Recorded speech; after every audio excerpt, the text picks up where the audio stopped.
Next on Worcester News Tonight, a car bursts into flames in Worcester. We'll hear from witnesses. Plus, a women's rally brings members of a local group to City Hall on International Women's Day.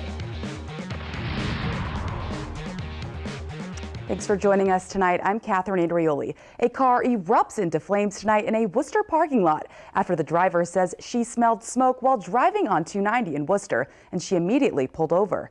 This is what was left of the car. Firefighters were on scene just after 5:30, extinguishing the flames, which caused serious damage to the car. The driver tells us she was driving from Westboro when she began to smell smoke, and shortly after pulling over, the car caught fire in the 99 restaurant parking lot, forcing the restaurant to evacuate.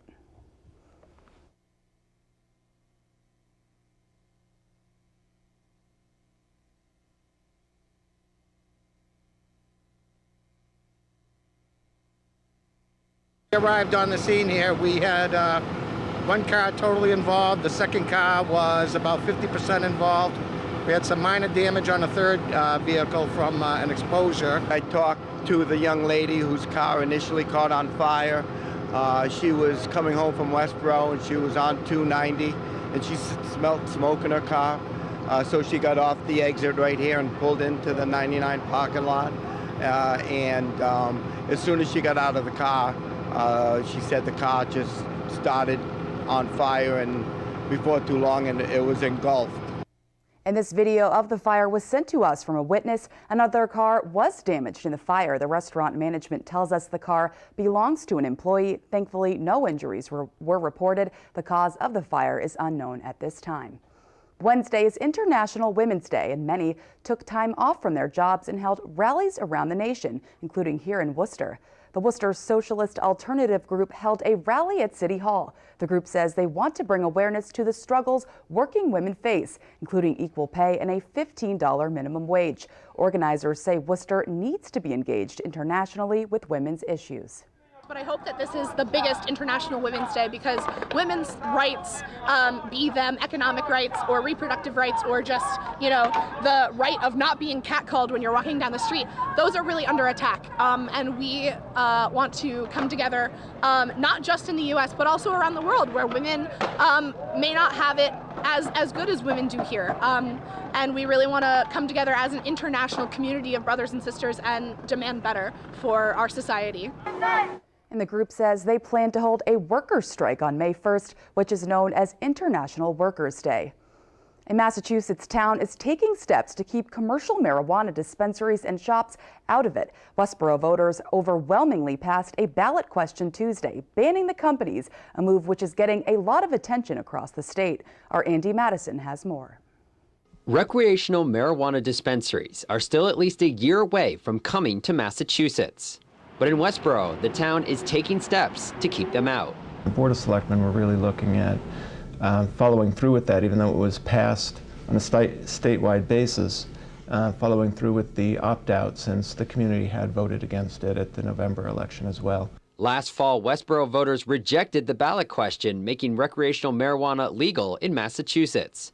So town officials looked at the law and found an option allowing them to prohibit marijuana companies by putting it to another vote. After Tuesday's results, 2 more votes are scheduled, and towns like Sturbridge are interested in following Westboro's lead. They've actually asked us for copies of both our ballot question and our town meeting warrant article, so have several other towns. So we've been farming what we've done out to other communities. Westboro isn't the only town which has looked at the marijuana issue. Dudley reminded its town employees, regardless of the new state law, they weren't allowed to show up to work under the influence of marijuana. Tied into the number of retail. Town Administrator Greg Baluconas says they've also formed a marijuana committee to take a closer look at the issue. I think the town's position is wait and see. So what we want to do is if there are regulations that to be adopted, we will make recommendations to the Board of Selectmen, and those will be considered at our town meeting. Malloy says the move to ban marijuana businesses from Westboro hasn't been met with any opposition. And yesterday, more than 80% of voters were in favor of keeping pot shops out of Westboro. This is a way for cities and towns to take some local control back, especially in a town like ours that voted no to commercial marijuana sales in the first place. Andy Madison, Worcester News Tonight. Mass Development has issued an $8 million tax-exempt bond on behalf of D&S Realty LLP. It will bring a new manufacturing facility to West Boylston. The company is using proceeds to build a new facility that will be leased to Curtis Industries LLC, a Worcester-based manufacturer. The facility on 70 Hartwell Street is currently under construction. Mass Development President and CEO Marty Jones said in a press release the company is pleased to provide low-cost financing that will allow this company to expand and bring more manufacturing jobs to the Worcester region. The facility is expected to be complete by September 2017. It's International Women's Day, and Lieutenant Governor Karen Polito was in the city this morning. She says adding more women and minorities to the STEM field is important, and a first-of-its-kind grant awarded to schools across the state today will help increase STEM courses. Our Elleven has the story. So laptops would be great. New equipment would be amazing. Grant money awarded to Doherty High School and others across the state will help make these needs a reality. Schneier Lipschitz is a student in the Engineering and Technology Academy at Doherty. Wednesday, Lieutenant Governor Karen Polito got a tour of the ETA to see how grant money will be used. In a state like Massachusetts, we need this pipeline of talent. We need students early on making decisions around careers in tech, careers in science, careers involving computer programming. A $1 million grant awarded to Project Lead the Way will be distributed to 45 schools across the state. The nonprofit organization is focused on improving the science, technology, engineering, and math fields in schools across the country. To me, it's about making subjects like math and science relevant, bringing it to life, showing students where they can use it, and really being connected, rather than asking a teacher, when will I ever use this again? Students like Schneier say the hands-on experience in the STEM field is rewarding because you can see your hard work pay off. We build robots that are designed to do a task. Like I had to personally make one that drove around a room without crashing into any objects. And so it's a fun thing, it's a challenge, and that kind of teaches us the basics of robotics. Teachers at Doherty say they are excited for this grant money because new equipment is always needed in the STEM fields. It's a process. You know, every year we'd like to get one more piece of equipment. If we can do that, by the time I retire, we'll be all set. I see dedicated faculty that are eager to learn new ways of approaching the curriculum involving STEM. Olivia Lemon, Worcester News Tonight. When looking for travel destinations, Worcester may not be someone's first thought. In a new travel guide published by DK Eyewitness Travel, Worcester is ranked 11th in the most overlooked destinations in the United States. The guide says once firmly in Boston's shadow, Massachusetts' second largest city is fast developing as a creative hub on its own right. Discover Central Massachusetts works to promote Worcester and surrounding towns. They say they are happy with this new ranking. We're constantly promoting all the assets that we believe are attractive and appealing to visitors, whether that be the Worcester Art Museum, which is actually cited in the report, or the Miss Worcester Diner, which is just a staple of our region, as well as different restaurants in the foodie scene, which is starting to emerge. DK Eyewitness Travel says they looked beyond the well-known destinations. Madison, Wisconsin topped the list as the most overlooked travel destination.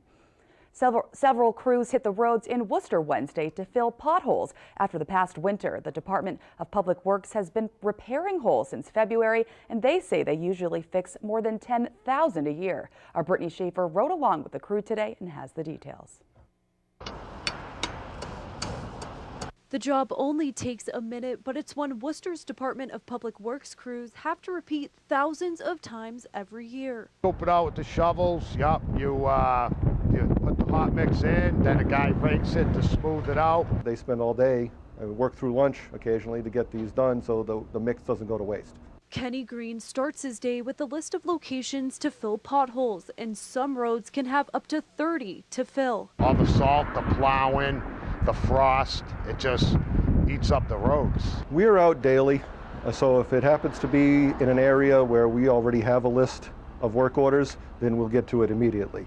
But typically I'd like to say, within 3 or 4 days, we're into these locations. Wednesday's warmer temperatures made it an easier day for the 3 crews working throughout the city because the asphalt stays hot longer. On a day like today, it'll stay hot for a good 3 hours, so you can get more done than compared to a real cold day. Acting Director of Street Operations and Sanitation, Jim Kempton, says this winter the amount of road repairs is similar to last year. But new this year, the DPW was able to add more crews. We have some new labor force, and we've been able to field 3 pothole crews and 1 trench crew and try to get everything we need to get done. Brittany Schaefer, Worcester News Tonight. And any residents with potholes on their street is asked to call DPW and they will fix it.